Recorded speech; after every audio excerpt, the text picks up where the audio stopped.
Hey guys, and welcome back to this channel. In this video, I'll be showing you guys where day 5 of the Onsen egg promise treasure hunt is located. So like where the egg is, as well as where the bubble is. So for the egg, go to Winter Utopia and you'll see it on top of like Massimo's stall here.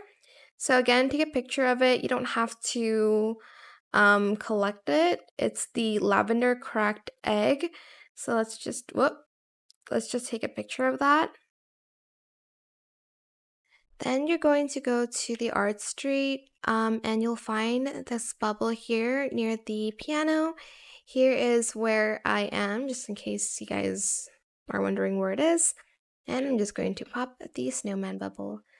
And that is it for this video. I hope it was helpful for you guys. Don't forget to like, comment, share, and also subscribe to this channel if you haven't done that already.